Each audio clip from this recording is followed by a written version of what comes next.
Welcome back to Backward Point Podcast. My name is Nazar Sayed, and with me, as always, is my co-host, producer of this podcast, Bashar, and my brother. I keep forgetting that. People get upset. I'm your brother first. Don't forget that ever. Yeah. I apologize. My brother Simba. first.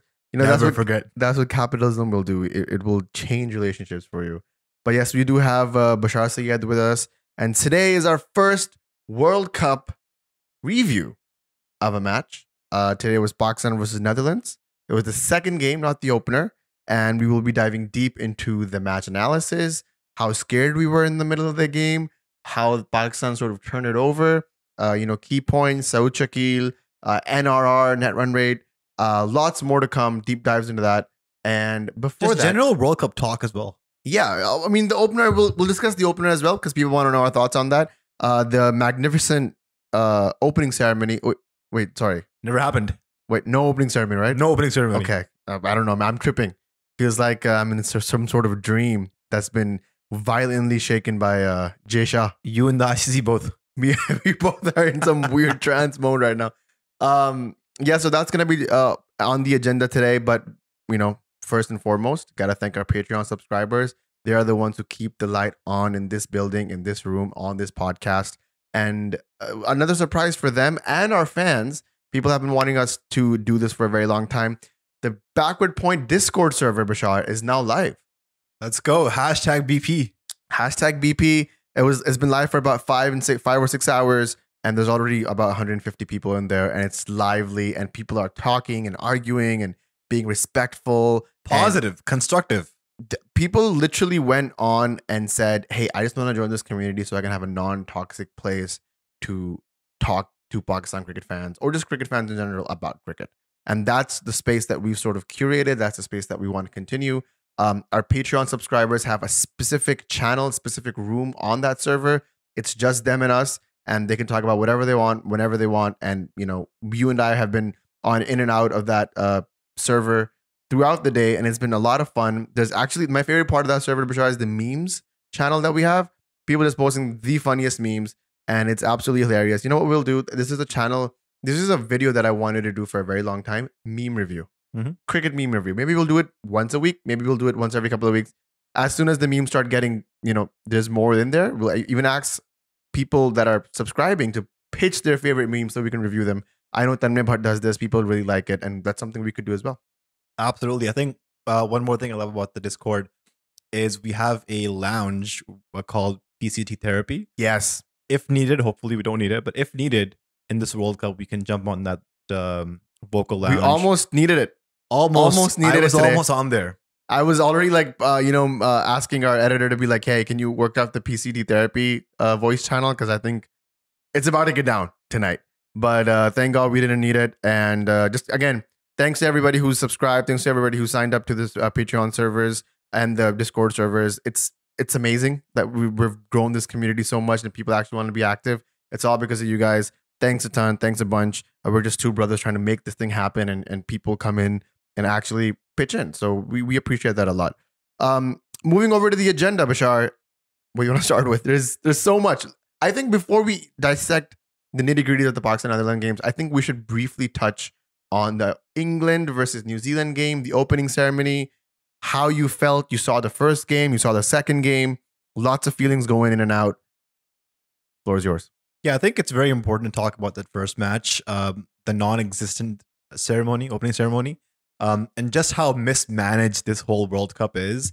And the reason why I say mismanaged is because me and you were lucky enough to be at the last ODI World Cup that happened in the UK.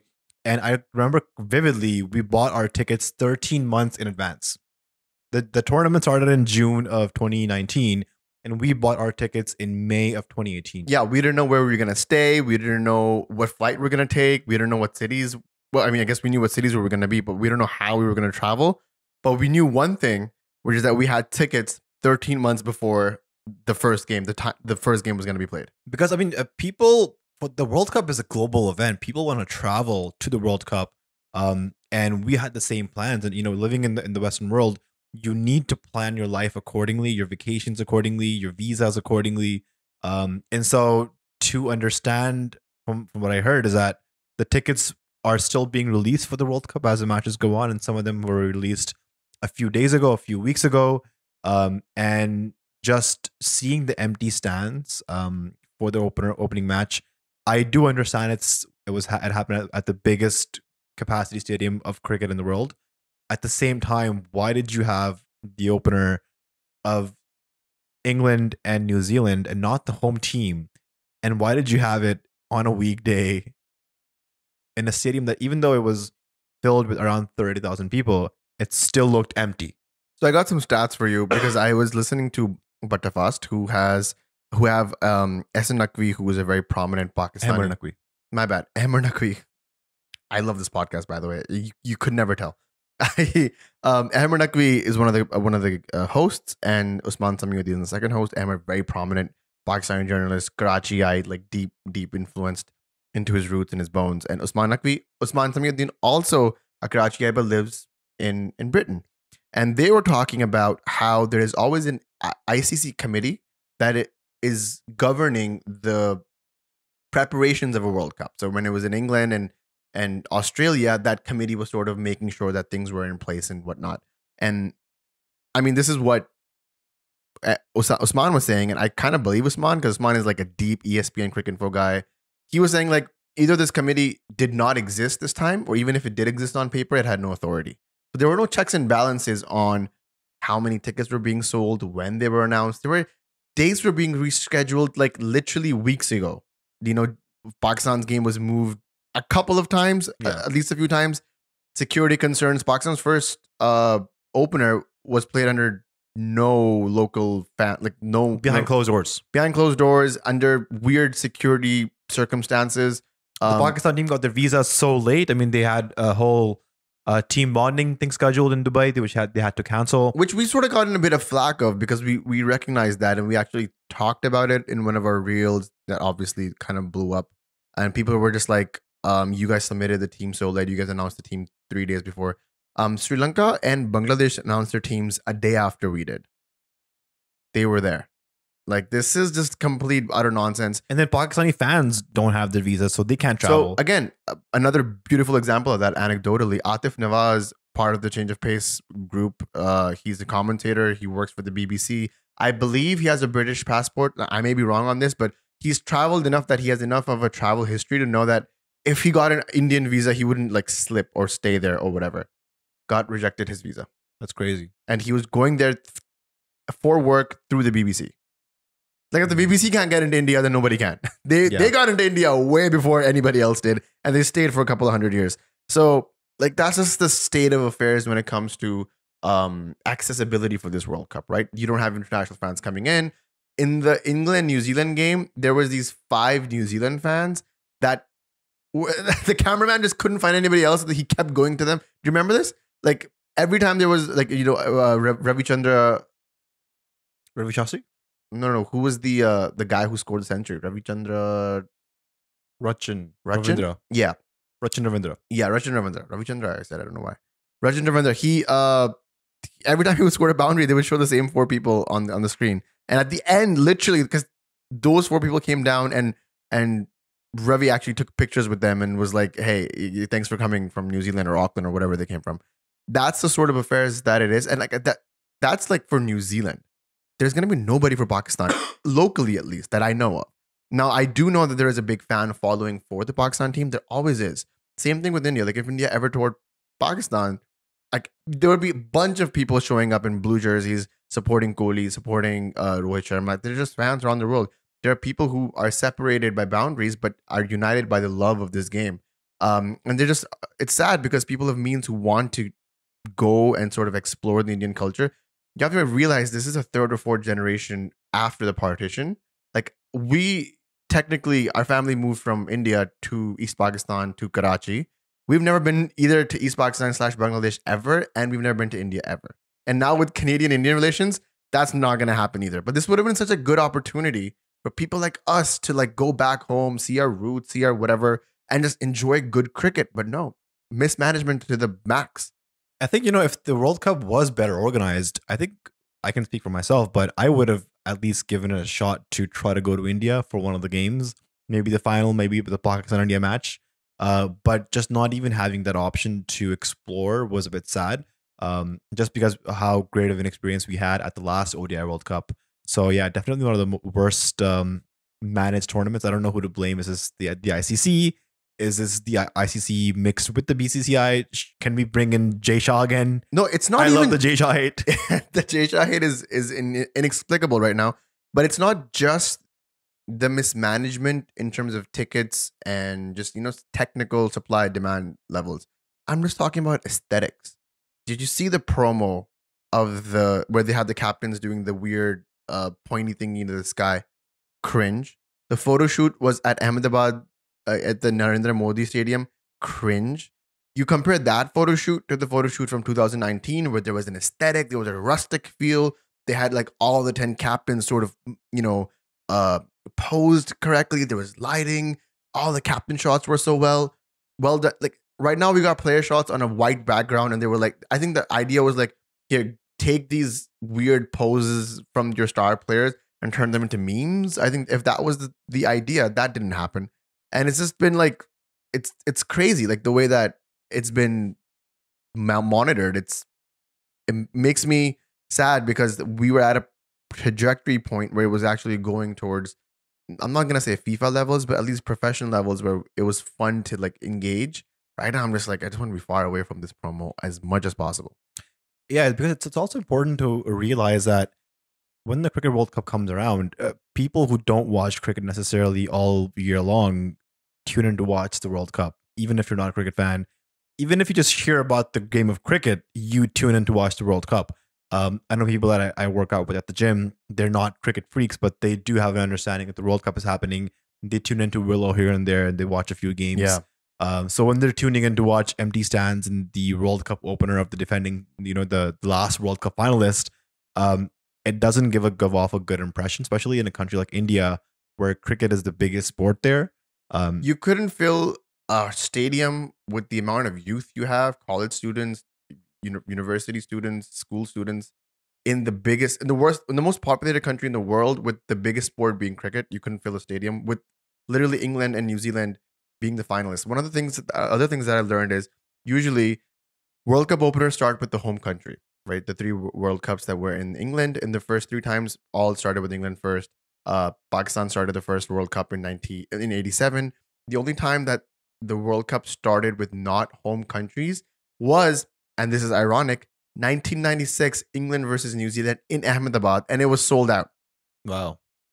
So something's got to give. Like something happened here where it's weird that people didn't show up, or if they did, like the biggest miscalculation, like you said before, is the fact that they held this opener at Narendra Modi Stadium that has 120,000 people banked. If that India is not playing, 120,000 people are not showing up. So you should have either moved it to a smaller stadium that has a 35,000 capacity, because the numbers state that 35,000 people showed up by the end of the night. Well, okay, 35,000 in a stadium of 120 is just a quarter filled. So yes, it's going to look empty. So if you had that same 35,000 at like Mumbai, Wankhede, I think it's Mumbai, right? Yeah. You would have had it in Wankhede, you could have had it in Bengaluru, anywhere else where the stadium was small, capacity was big metropolitan cities, you would have had those seats filled. And the image that you export into the world, which is that cricket is the fastest growing sport, cricket is the second biggest sport in the world, is that, hey, people actually give a shit. It didn't help that the opener also was a dead rubber, shitty game. Did not help at all. But the fact that people were still, there was no butts in the seats, looks bad. Yep. Yeah, I think that's a good point you made. I think the next thing we should probably talk about very quickly, is how New Zealand thrashed England. Yeah. Like I said, dead rubber game. And this is a New Zealand side that was without a Kane Williamson, without Tim Southee, without an Isodi. So I'm just thinking of what New Zealand's full strength team might look in the next coming weeks when they do get fully fit. It'll be a huge selection issue for New Zealand to pick and to decide who sits out, who comes in. But yeah, just an incredible match that we saw. Rachin Ravindra on World Cup debut, just smashing it all over. And then coming into today's game, Saud Shakeel, our man, on World Cup debut, just smashing it all over. Just seeing that fearless intent from these players is very heartening for me. And if we get more deep into today's match, Pakistan bats first, Netherlands wins the toss, and they field first. They put in Pakistan to bat first. Fakhar Zaman. I feel like we've been talking about Fakhar Zaman for the past 1.5 months, ever since the Afghanistan series. And we're like, is Fakhar Zaman out of form? Is he going to come back in form? I feel like at this point, I'm like Donkey in that Shrek movie where I'm like, are we there yet? Are we there yet? And the question is like, is Fakhar Zaman out of form? Is he going to come back in form? Should we give ABD a chance again? Why did we bring Fakhar Zaman back if he was never in form? And a lot of people are out there talking about how Fakhar Zaman's technique is bad, how he's never really fully on the ball, how he has a high backswing. To them, I would say Fakhar never really had a good technique. He always performed and scored runs despite having a poor technique. And Fakhar was always sort of a batsman that took on the bowlers, he counterattacked, and he dominated. And I just don't see that same intent in this Fakhar Zaman. I don't know if it's a mental blockage. We do have a psychiatrist with the team, so I'm hoping that he's having many long sessions with Fakhar Zaman. But yeah, I don't know what's going on with him. I believe his highest score the last 15 innings is around 33, 34. And those were not even his best 33 runs. Like, there's been no convincing shots from him. He looks like he's in a shell. And this is not the Fakhar Zaman that we have come to know over the past few years. He is our match winner. It's a double-edged sword, playing him or not playing him. If he plays and doesn't perform and gets out early, Babar Azam is in earlier than he's typically used to, and Babar's under pressure. And if Babar gets out like he did today, then the Pakistan team is under pressure. If Fakhar doesn't play, if Abdullah plays, Abdullah, Imam, and Babar are the same sort of anchor players, and Pakistan will see themselves being 10 overs, 35, 40 runs, maybe 1 wicket down, in an era where we talk about playing modern day cricket, scoring 350, 320. And I don't know how you do that with having that sort of a start. I'm kind of sick of the whole Fakhar banter, especially coming from the opposite side of this table. I'm being honest. Like, this is just too much. You're talking about players who play modern cricket. Tell me one person in the top 5 who is playing modern cricket. In Pakistan team? Yeah. I would say today, Saud Shakeel. Apart from him, he's an anomaly for today. Let's put him on the pause right Okay. now. Let's replace him with Salman Ali Agha. From the top 6, who's playing modern day cricket? Nobody. Except for Fakhar Zaman. He was the first player to score 200 runs for Pakistan. He almost scored it twice, if you remember correctly. He scored 190 odd against South Africa. Yeah, and that stupid Quentin de Kock out, it still pisses the shit out of me, but we won't go there. That's a whole other podcast. But, he's the one who sort of introduced this attacking form of cricket. Because if you remember, if I give you a quick history lesson, the opener that he replaced was Ahmed Shahzad. Okay. And the person who was opening with Ahmed Shahzad was Azhar Ali. Okay. This is 2017. He brings in the 2015 England mindset, that shift that they had after that World Cup, where they're like, we cannot be that team anymore that is, filled with Trescothics and Andrew Strausses who are just eating up boundaries here, eating up balls here. We need someone who needs to switch everything up. Ben Stokes was the one who took the charge. Owen Morgan was the one who took the charge. Joss Butler was there, and they completely changed it. But that was a shift in the team's mindset. True. We only have one player. We have nobody in the backup. We have somebody from that ilk who is sort of branching out and trying to play the national game. And for the most, up until 2022, actually 2021, T20, right? That was about 2 years ago. He has proven everybody wrong. He scored a 50 off 35 balls in the semifinal against Australia, and he smacked Stark for 3 sixes. Am I misremembering this? This is exactly what happened, right? Yes. So up until 2 years ago, or up until 18 months ago, there was no problem. So Fakhar Zaman was your guy. He wasn't even opening because, the Riz Bar love affair was so strong that they weren't even letting anybody come close to the 1 and 2 mark. He was coming on number 3, 1 down. Everything was fine. He's going through one of the worst patches that I've ever seen a player go through. Now, there are questions on his technique. There are questions on who he is as a player. There are questions on, was he ever even that good? I'll give you a stat. Pakistan has only scored, I think, around about 28 to 30 times. I'm going to completely overstate and generalize this. I read it off passing. But only 28 to 30 times they've ever scored more than 330 runs. And 12 of those times, Fakhar Zaman has either scored a 50 or a century in those games with a strike rate of over 150, 120. I'm not denying those stats, but what I am saying is that he's currently out of form And the timing of him being out of form is a very critical time in Pakistan's cricket history. I'm going to put history in that No, word. I will totally agree with you. I will totally retweet that. But the fact that his remarkability is questioned time and time again. Like, I understand that he's not performing. I understand that this person may have a mental blockage. But this whole line of questioning that goes at Fakhar Zaman, where people are just like, man, he's done. Kick him out. Bring in ABD.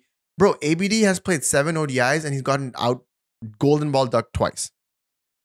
Am I wrong? Or maybe it was 3 times. It was some ridiculous figure. It was him and Sky who were like battling out on who can go out duck the quickest or the most times. It was crazy. So I love ABD. ABD is the future of Pakistan cricket, at least in ODIs and test matches for sure. But you need to back your players like Fakhar Zaman right now. But if coming that back comes, to today's innings, yeah, I just want to give. I know I'm cutting you off, but that's my job. I'm just today's innings look promising as the past few have.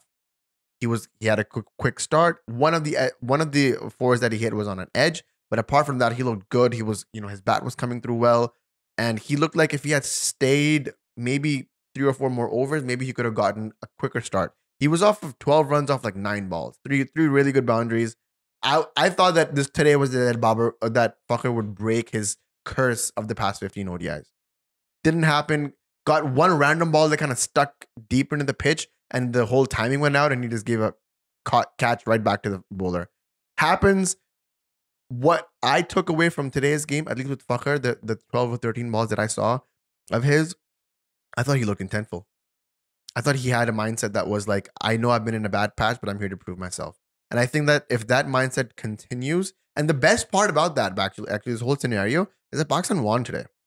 We'll get into that, but I just want to say, like, that it just relieves a lot of pressure to Fakhar Zaman, who hasn't been performing, and a lot of losses have come, quote unquote, at the back of his performances. So today, even though he didn't really show up as much as he wanted to, that performance, that win, will definitely have his confidence against Sri Lanka.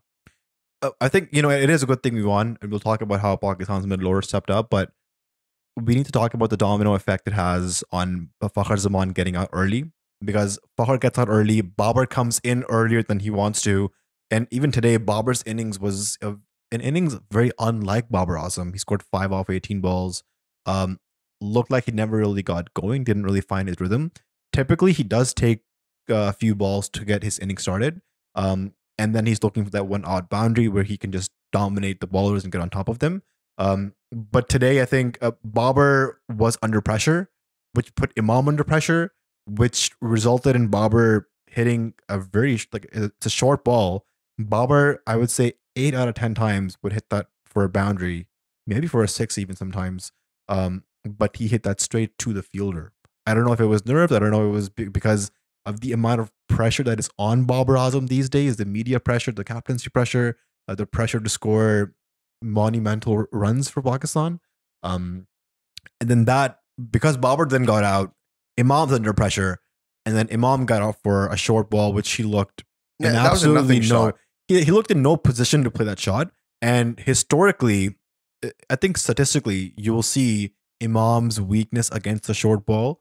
I remember the game we watched at the World Cup against New Zealand. Lockie Ferguson bounced him out, so he does have a weakness against quick short deliveries.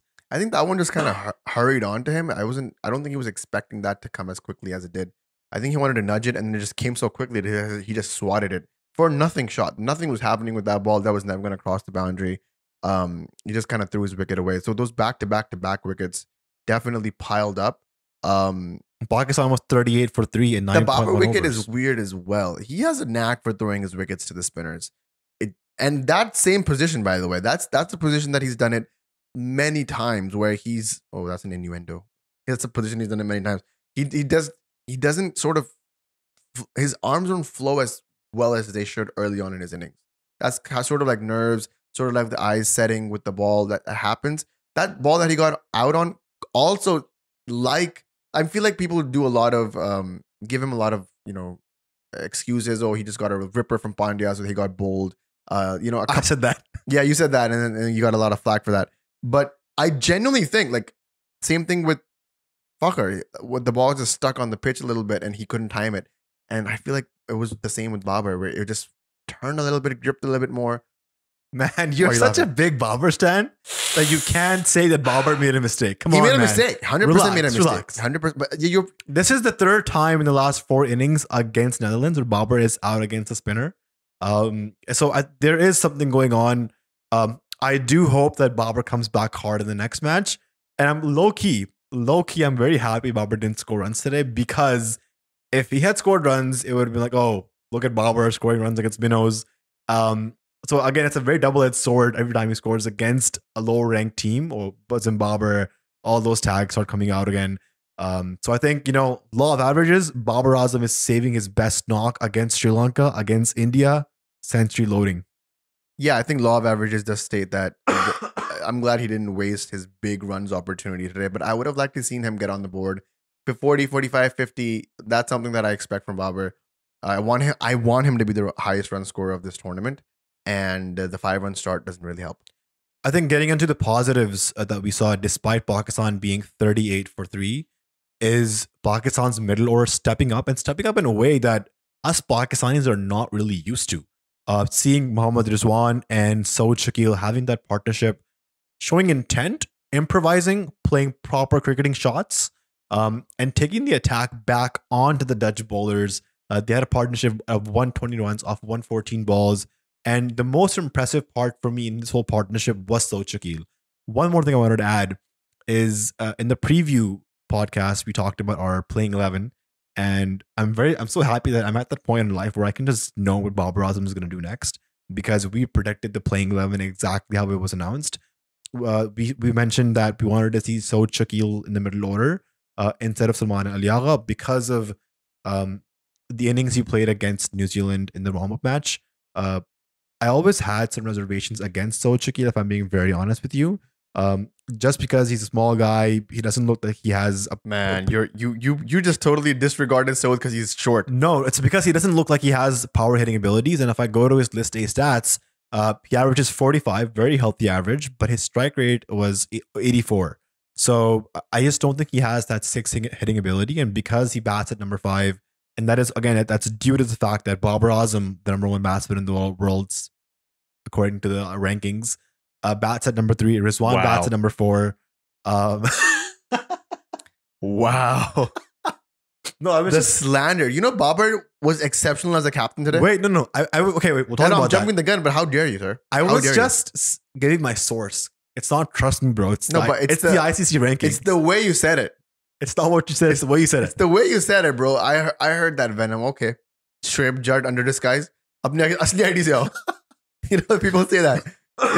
Don't come here from your fake accounts, bro. Come from your real accounts. So Saud Shakeel batting at number 5 was always a question mark for me. My ideal number 5 would have been Haris Sohail, but this guy either disappears, gets scared by ghosts in hotels, what? Or he gets injured before a World Cup. So Saud Shakeel at number 5. I've been talking about for the last 6 months that Pakistan needs a left-handed batsman in their middle order. Just because in the middle overs, a lot of teams have left-arm spinners, they have leg spinners, and the ball turning in is always easier to play versus the ball turning away. And we saw how Saud Shakeel dominated against Van der Merwe. One moment in the match, which was incredible for me to see, was the moment where he was actually batting and umpiring. Yes. He caught that there were not 5 fielders inside the circle. So just for people who don't know, the rule from ICC is that in the middle overs, there has to be 5 fielders inside the circle at all times. And Saud Shakeel, in the corner of his eye, noticed that there were only 4 fielders. So if that ever happens, that is an automatic no ball. The umpires missed it. The third umpire missed it, but Saud Shakeel was there, showed immense game awareness, being in the moment, watching the field, and knowing that even though if he's going to attack on this ball, there's no chance of him being out. He hits that ball for a boundary. He talks to the umpire. The umpire gives it a no ball. He gets a free hit, and he hits a 6 off that free hit, and just showing complete dominance, game awareness. And I think that comes from him being from Karachi. There it is. The Karachi agenda is Karachi bad, agenda at its peak. We've always heard players from Karachi, like Javed Mina, like Sarfraz Ahmed, are very street smart. They always know what's going on. They're sort of one step ahead of the game. And secondly, he has a wealth of domestic experience. He's one of your top domestic players for the past 4 to 5 years, come straight through the under 16, under 19 circuit from the Pakistan PCB player pathway. So we're seeing if you respect your domestic performers, they will perform for you on the biggest stage. And Saud Shakeel today on World Cup ODI debut played the most impactful innings for Pakistan. Saud Shakeel was full on in gully cricket mode. This guy had his blinders on. He knew exactly where the fielders were. He was like, yo, like he thought he was playing Gulistan and Johor right now. Like, I kid you not, the way that he was checking the fielders out. And he didn't tell the umpire before the game, before the ball was bowled. This is the best part that I love about this whole situation. He tells the umpire after he hits a 4, and then he's like, yo, there's 5 people out. And the umpire checks, yep, gets a free hit, hits a 6. That was sort of the turning point of the game. The momentum sort of shifts back to Pakistan because Pakistan gets about 14, 15 runs off that over and then just start dominating after that. It was just one step after the other, but it starts from this moment. And you have to give credit to Saud. You have to give credit to the circumstances he's been grown up in and the cricket that he's played in domestic. You know, Karachi is, like we've said before many times, they're very different conditions. They're slow tracks. You'll see a bowler bowling 30, 40, 50 overs in multi-day cricket. That is those that are just spinners, finger spinners, wrist spinners. They're just continuously bowling day after day, and that's why you'll see so many Karachi players being so well equipped with spin. Javed Miandad, Sarfraz Ahmed, Fawad Alam, and now Sir Saud Shakeel. Another notch in Karachi's belt of just producing players that are spin dominant, and you need somebody like that in the middle order who can rotate the strike, who can get the odd boundary, especially if there's a collapse in the top like there was today.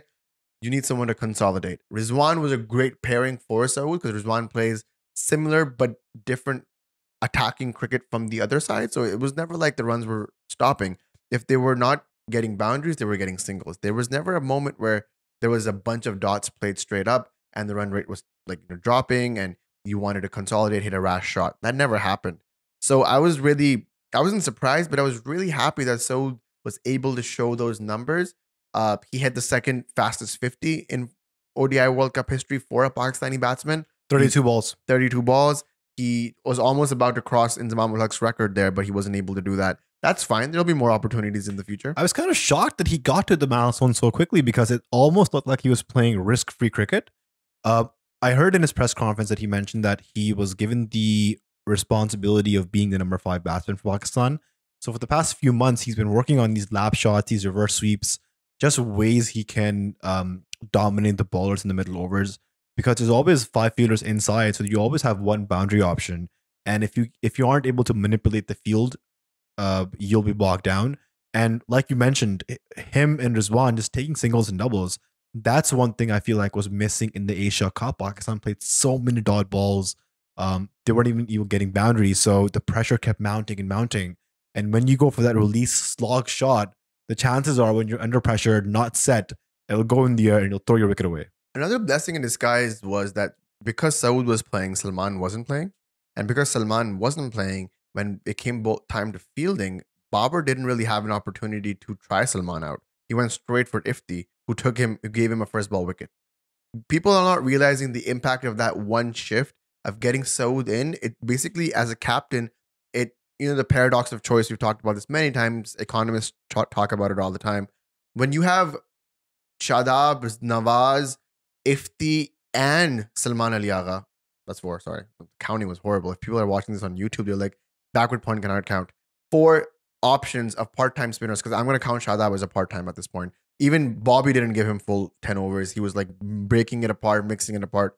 So when you have that opportunity, you sort of give Salman a couple of overs, and then you give Ifti a couple of overs, and then you mix it up. When you just take Salman out, you have to go with Ifti, because Ifti, Nawaz, and Shadab are going to complete your overs. And that sort of zeroes in, gives a bit more of a responsibility to your spinners who can go out and produce results like Ifti did on his first ball. Granted, it wasn't a special delivery. It was just a mistake from the batsman. But Ifti has been known to do that time and time again, as opposed to Salman. So that was another thing that I realized that with Saud coming in, it sort of provided the gravity that Pakistan team was lacking for the past few matches. And I love this combination. I'm so glad we predicted it because that was the no-brainer move from us. from the Pakistan management, and I'm glad they listened. We also talked about Pakistan not announcing their 11 the night before, and Missed opportunity, in my opinion. no, I think it was good, man. Just announce it in the dressing room, right? Tell the players the night before, but only announce the team at the toss. They don't get too ahead of yourselves. Why do you think they stopped doing that? I think it's because of the backlash they got. I'm not saying that Babar is hearing this podcast, but Babar, if you are, bro, thank you. I just think Babar thought this team was a lot better than it actually was. I think if Babar thought the Pakistan cricket team had become the 2003 Australian team for a moment, I think Babar believed his own hype, and that's why he was so overconfident in the Asia Cup, announcing his team prematurely, not making enough changes. And I don't think he saw the Naseem Shah injury coming as well. He thought he would have his strike bowlers, his 11 was set. I'm going to announce the teams with a couple of changes here and there when needed. But he basically has done that. Like, if the fact that you and I from Canada can predict this 11, don't you think the other teams could do that as well? Just the fact that he's not announcing it, I feel like this one sort of went not the way that he wanted to. If Pakistan had won the Asia Cup, like completely dominated, won it, brought it home, you would have seen that that tradition continue. I just think with not announcing the 11, you need to also, respect the conditions. Like, what if you announce the team a day before and it rains overnight, there's overcast conditions, and you've announced a team that has 2 spinners and you need to, at the last minute, add a seamer instead of a spinner. So what do you do then? Right? That's sort of going against what you said. And we saw that backfire against the game against Sri Lanka. That's what you I announced think happened, 111, and then there were injuries overnight before the toss, and then you had to change the 11 again. Twice. 2 people came in, 2 people went. Yeah, so that just doesn't look good. Talk about, because this team, if anything, is built on chemistry and morale, and that kind of shakes it up, doesn't it? Like, yeah. ABD is like Fakhar is like, I'm not gonna play tomorrow's game, and then tomorrow Harris morning, is going to sleep thinking he's going to open the match. yeah, Right. and now he's in the middle. Like, that doesn't really look good on your players. So I think this was a better call. Coming back to the match, Pakistan then lost a couple of back-to-back wickets. Even though I thought Saud got a bit unlucky, he should have scored a big 100 because he got out in a very crucial stage of the match where he could have just upped the ante. He was set. Same thing with Rizwan. I just think he went playing across to a ball he should have probably played straight. He hit a couple of really good straight drive boundaries. But then Iftikhar came in. Iftikhar got a very soft dismissal, edge to the keeper. And Pakistan found themselves being 188 for 6. And again, another positive for Pakistan is that our all-rounders actually chipped in. Shadab and Nawaz had a great partnership. They both sort of made sure Pakistan gets to a respectable total. I think on any other day, any other Pakistan team, 188 for 6, they were probably bowled out for under 200. That's true. But we have now sort of come to the moment that I actually shared in our Instagram account, Backward Point Pod, that every World Cup, every series, every cricket season, there is a Pakistan cricket heritage moment that just goes down in the annals of time as that moment. 92, I remember Javed Mehta jumping like a monkey, Dinesh Mongia. The 96 World Cup, I remember Amir Sohail being super overconfident and then just getting bowled out the next ball. Every moment there is one. 2000, the 99 World Cup with the Wasim Akram and Inzamam Ulaq being bowled at the same end. And the very famous line where Inzi says to Wasim, is like, after he gets hit a Yorker, he falls over, right? And Wasim runs and like they're both standing on the same end. And Inzi doesn't even get up. He's like looking at Wasim Bhai and he's like, Wasim Bhai, aap yahan? And it's like, that sort of thing. And we have now added another notch, another chapter, another story to that moment with the Mohammad Nawaz run out. Can you explain to me what that was? Because I was baffled at what was going on. Bro, that literally happens in gully cricket where, it's an overthrow, let's run. Oh, there's an overthrow on the overthrow. Oh, I've already ran. How about you run? And then we meet in the middle and then there's a direct throw. Just village. It does not get more village than that run out. And it's funny to think this is happening in a World Cup match where Pakistan is in a delicate position. The game could go anywhere from that point. And Mohammad Nawaz, who's set on 39, trying to make use of the last few overs for Pakistan and get them to as close to 300 as possible or beyond. And on that stage, you make this silly move by... Nothing you didn't need that. You didn't need that. It was a nothing run. And you didn't play the last 6 balls of your innings, which affected the run rate. And as the game progressed, I was like, oh my God, this run out and these last 6 balls, I feel like are going to come back and bite us. Because that's exactly what happened with Afghanistan, with Sri Lanka in that Asia Cup. And I didn't want that to happen again. Thank God I didn't pull up. But again, man, what a moment. Like, this is the first game of the World Cup and we've already gotten moments like this. I wonder what we have in store for the next 8 games. Yeah, also with that drop catch of oh, what a sitter drop. I was up in my room working and I heard you because you were watching the game downstairs and you were like, oh, I was like, what the hell happened? Because I was on a lag stream and then I saw the drop catch and I was like, come on, Ifti. Ifti's better than this. Ifti actually caught a blinder in the Pakistan-India game, if you remember. The Rohit Sharma catch. Bro, what a catch. Like, that's the type of catch that I expect from Ifti. But I don't know what happened. It does not get as more straightforward. Like, you and I could have caught that. And it was going so fast. All you got to do was put your hands out at the right time and it would have stuck. I can catch that. I don't know about you. Yeah, I would have caught it and not broken my pinky. How about that? Butterfingers. I'm glad you mentioned Pakistan's bowling because 286. No, before I mentioned Pakistan's bowling, my friend, my brother in Islam and in reality, we have to talk about Pakistan's captaincy on the field. Well, that's part of the bowling. No. We have to talk about it first. Okay, we have to talk about it first because there is so much slander on the internet, and this is the beef I have with the internet, which I will never win. I understand that the internet is a billion against one in this certain regard, but people are so quick to come out and just totally bash Babar and his captaincy. He's slow. He's not aggressive. He's defensive. He's immature. He has no game awareness. Look at Dhoni. Look at Kohli. Look at Tendulkar. Nobody said that, but people are like comparing him to freaking AB de Villiers and like Don Bradman and like Viv Richards, and I'm like, okay, fair. I'm hearing it. I see the glaring mistakes. Today, this man makes the right changes. He brings in the fast bowlers when you need to. He brings in the spinners right at the right time. He changes the spinners right at the right time. He brings in Shadab and actually uses Shadab in a way that it doesn't really. Shadab doesn't go for runs, even though in the first few overs he was bowling horrendously. But all he needed was to get his mojo back. And the last 3 or 4 overs that Shadab bowled were beauty overs. You were seeing a lot less mistakes, a lot less half trackers, a lot less full tosses near the 3rd or 4th overs that he were bowling. And that you got to give that props to Babar for giving him the confidence to keep bowling. Keep making the right changes, having him accompanied with either Haris Rauf, Hassan Ali, Shaheen Afridi. If not them, then he was accompanied with Ifti Chachu, who was breaking the ball, taking the wickets on one end. So Shadab never felt the heat as he would have if this was any other captain. Or even if this was Babar from 6 months ago. So you have to give him props where a captain has developed himself.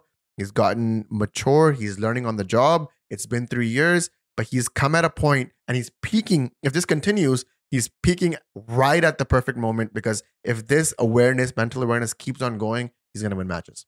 Yeah, I think your praise should be louder than your criticism. And there's been a lot of people on the internet criticizing Babar's captaincy throughout the Asia Cup, throughout the past series, that he's not, like you mentioned, attacking enough, not aggressive enough. But this is your chance to make the praise louder than your criticism, Bashar. Go for it. Yeah, no. Floor is yours. Babar's captaincy today was, I would say, flawless. He had the slip in. He had the right bowling changes, like you mentioned, attacking field. And I love the combination of having a fast bowler on one end accompanied with a spinner, a Nawaz, a Shadab, even though Shadab didn't look the best in the first few overs. And I don't know how we're expecting Shadab Khan to magically come back into form if he's just bowling so bad. So I think there may be a point in the tournament where we have a discussion about when do we bring in Osama Mir ahead of Shadab Khan when we do get into true spin wickets. Nawaz did look better today. The one wicket he got was a Jaffa, I would say. But I think one point that I wanted to mention of Pakistan's bowling is when you think of Pakistan, you think of fast bowling and you think of aggression, you think of pace, you think of just fear, right? Hassan Ali today, his average pace was just over 130. Shaheen Afridi's average pace was just over 137. Haris Rauf was the quickest of the lot, and we saw what difference that extra 10 Ks makes. So I don't know if Hassan Ali, if he was bowling slower because he could improve his accuracy. At times when you don't have full rhythm, you do cut the pace down to increase the accuracy. So I don't know if that was probably one of the reasons why his pace was around 131, 132 kilometers an hour. the Hassan Ali that I know balls around about 140, 135 at least. So I don't know if he's just not in rhythm or if he was just balling slowly on purpose. But he did get us the breakthrough up front, which was much needed because Vikram Jeet on the other end was smashing Shaheen all over the This place. guy thought he was Chris Gayle for a moment, though, the way he was hitting. No foot movement at all, but the arms were going everywhere, and he was getting those couple boundaries and over, and it got really annoying as a Pakistan cricket fan. I'm going to be honest. I was like, bro, this guy's like, he has no technique. He has, like, but he's smashing our bowlers, and he's finding the gaps, and he got a really solid 50. Like, you got to hand it to Vikramjeet. He was out there to prove something. He got a good 50, but then again, the inexperienced sides, they do this. They don't capitalize. They don't mount pressure on the opposition with making these big runs. He threw his wicket away when as soon as he got a 50. But I just want to mention something real quick. You talked about accuracy over pace, right? Um, I think both Hassan and Shaheen were a little bit undercooked today just because they didn't have an Asim and they couldn't go full throttle. In order to be aggressive in cricket, you have to be vulnerable, correct? Bro, how long are we going to have the discussion of not having an Asim Shah? No, because you have to. Hold on, wait. Okay. The Indian team was without a Bumrah for 8 to 10 months. He was out with a back injury.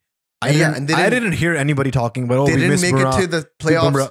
Bro, they made the semis of the last T20 World Cup, right? They performed well in the last few series despite not having a Bumrah. They played the World Test Championship final without a Bumrah.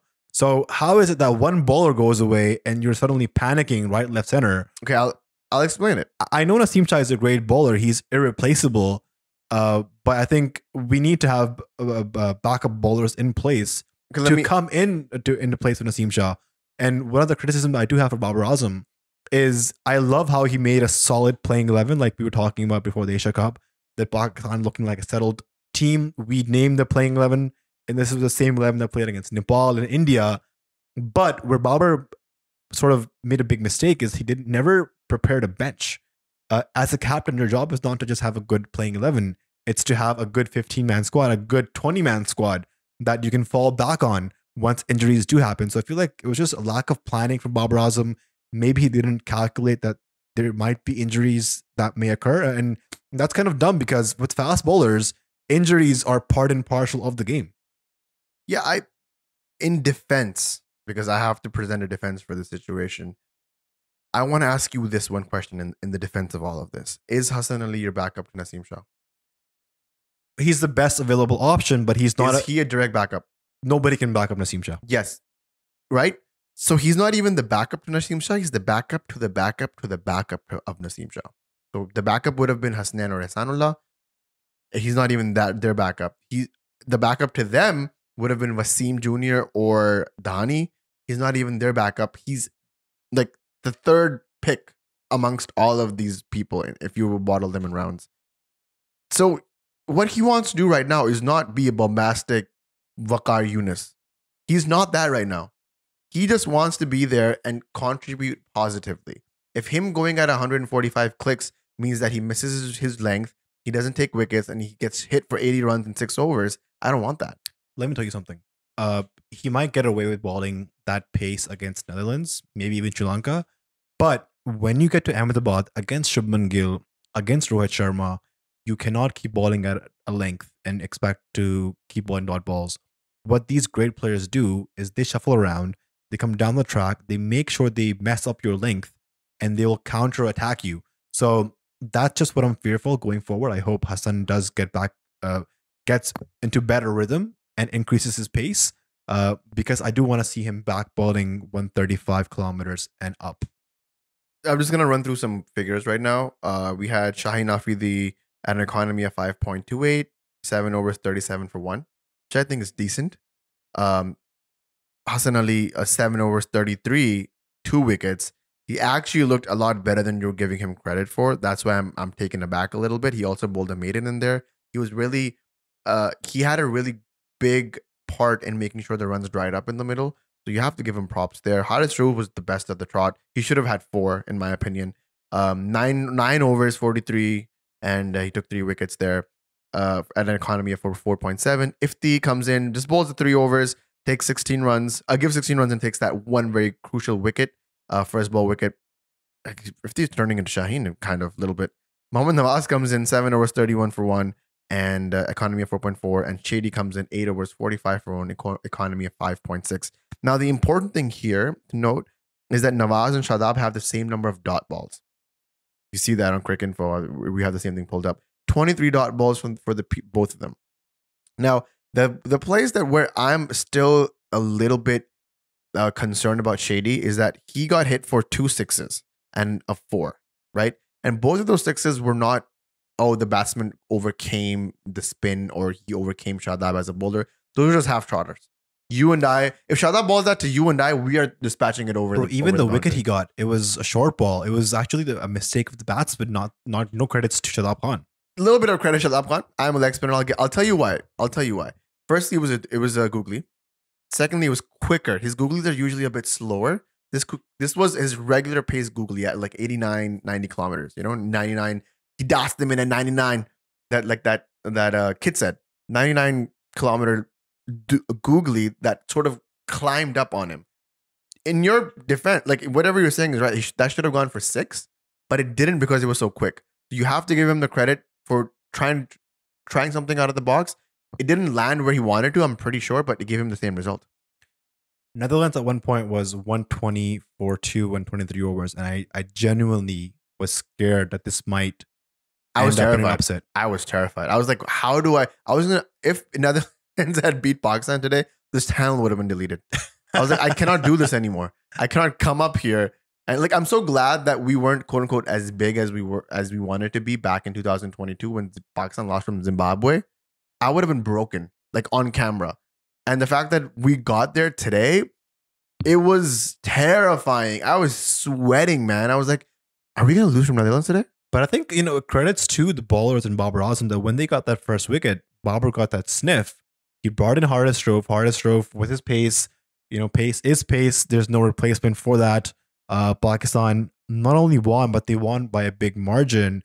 And we're talking about the margins in the last match against New Zealand and England, how they won against such a huge margin with so many overs to spare with 9 wickets in hand. And that's because net run rate, I really feel like will play a huge part later on in this tournament when teams do tie off with having 6 wins each. Net run rate will, the team who has a better net run rate will go through to the semis. And Pakistan, I think, really had that in mind towards the end. Right now, as we speak, Pakistan's net run rate is plus 1.62, which is just behind New Zealand. So I think if they keep capitalizing on this net run rate, they should be able to get 5 more wins in the next 8 matches and go through 4 semis. Yeah, I agree. I was just checking the net run rate and it looks healthy. It looks good. They just gotta head down. Our boy Irfan Junaid says this is very popular saying in Urdu, which is "Sar niche kaam upar," which is like just keep your head down and make sure you're doing the hard work, and you will automatically rise the rankings. Quick question on Irfan Junaid. Do you have a scenes sticker on your laptop? People see that on the camera. Totally. What is your affiliation with Irfan Junaid? One of my really good friends, one of the people that really pushed us in this podcast, at least personally me, to keep doing it because we were a little bit heartbroken a little bit on the end. My own personal account, my poetry writing account, which is M. Nader Sayed. If you guys want to follow that, go ahead. It's been dormant for a while just because of life, but I'm going to go back onto it very soon. And that whole thing was led with Irfan, and I'm, proudly part of the Scenes crew. So yeah, I rep him whenever I can. Scenes crew, team Scenes. But he says the whole Sarni Chakamoper thing, which is, like I said, you just got to work hard, keep your head down, and good things will come. And I think Pakistan have gone on a really good start. I have a question for you about the first game. Would you have been, because I'm happy that the way Pakistan won. I like that there were hiccups. I like that there was friction. I would have been upset if Pakistan had scored 350 and gotten them out at 180. That's not the win that I want for Pakistan as an opener in the World Cup. I need Pakistan to sort of struggle their way to the top because Pakistan is the type of team that will be overconfident. Asia Cup is a beautiful example of them sort of overplaying their hand and not really judging the situation as it should have been judged. So are you on the same boat as me, or would you have liked a thrashing and just overconfidence galore and let's take this to the Sri Lanka game and then the India game? Everything happens for a reason. God's plan, as Drake says, Toronto fans represent. Um, Pakistan scoring the amount of runs they did today, despite the top three flopping, I think is a huge positive.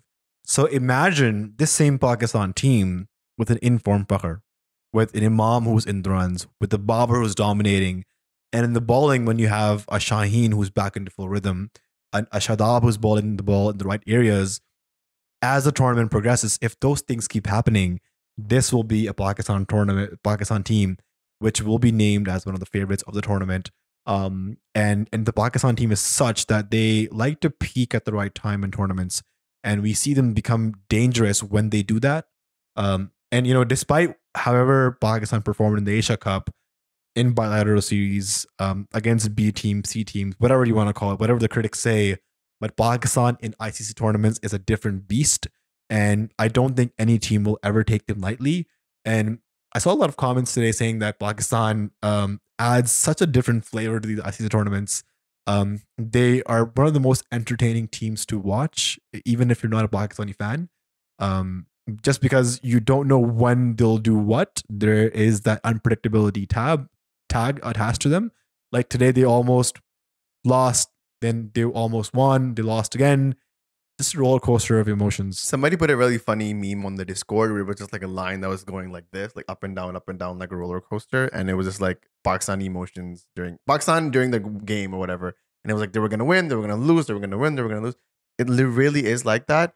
And I like that aspect of the Pakistan cricket team. I don't want them to be favorites. I want them to be underdogs throughout the whole World Cup. Even winning the World Cup, they'll still be underdogs. That's what they kind of were in 92.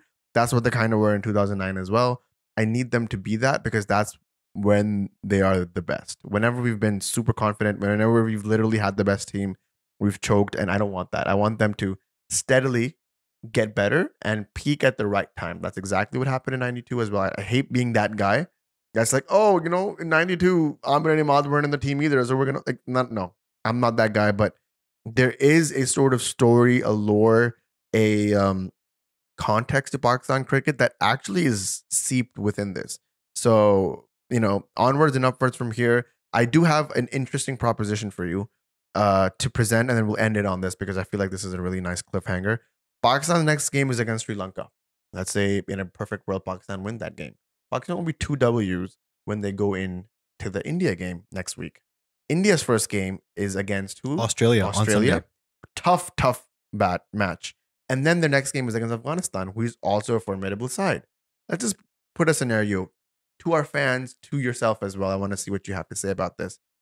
Pakistan go to the India game 2W, and India go to the Pakistan game 1W or maybe 2Ls. Right? 1L or 2L. Both situations are worse than what Pakistan might find themselves in. Who has the upper hand in that game, India-Pakistan game? Ooh. Tough. Because, like you said, you forgot to mention this one part, which I wanted to talk about real quick.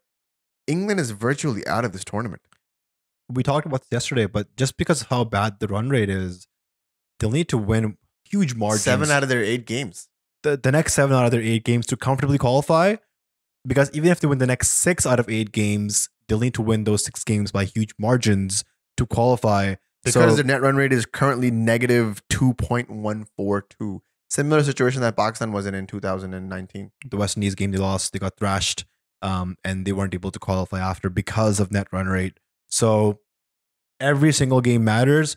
I think we'll get to the India-Pakistan match when it comes closer to the date. But that's something to think about. It is. And I think on that note, we should probably sign off this podcast. Yeah, I think that's a brilliant way to end it because, you leave the people wanting more. Thank you guys for tuning in today. Again, if you guys want to join our Discord server, you can do that. It's free to join in, but as obvious, our Patreon members have perks. They have their own server. Where literally, I'm looking at it right now, and it's a fun place to be, at least for this World Cup for sure. And then we'll want to grow it out after the World Cup as well. We just recently released our live stream from our 2021 Pakistan versus India game, the 152-0 game. We streamed that entire game and we released it on our Patreon account only for our Patreon subscribers. It was on a different channel. We unlisted it from there, so it's only for those guys. And if you want to check out that link, sorry, even if you want to check it out again, I know it's been a while. And we have that timestamp for their main moments, the wickets, the fours, the sixes, the 50s, and all that. Check it out. It's on Patreon. Sign up right now. You'll have access to that, the show notes, the Patreon servers. So much more is on that access. BTS videos, the shirt behind Bashar, broke it down. There's going to be a studio tour coming in soon in the next couple of weeks. Live Zoom video calls. That's people that really enjoy that. That's going to be happening. So much more, man. We have so much lined up. Very excited about this community we've developed. Very excited about the fans that tune in every single day. And they are the bread and butter of this podcast. Bashar, sign off. Say your piece. Pakistan is 1-9 in this World Cup. 6 more to go. And we're making it through the semis. Pakistan's in the bath from my side. finish it off the best way you want. The boys have bagged in 40 grand USD. Oh, yeah. Because they won the match. So, yeah, on that note, patreon.com/backwardpointpodcast. If you want to guys get in touch with us, the good ways to follow us are Instagram.com/backwardpointpod. Twitter, we're active on all the socials there. But just on the note of Pakistan winning today and being 1-0, and grabbing their first win, hopefully of the next 5 or 6 more wins to go for them to qualify for semis. This is Bashar signing off. Have a great night and a great weekend ahead. Cheers.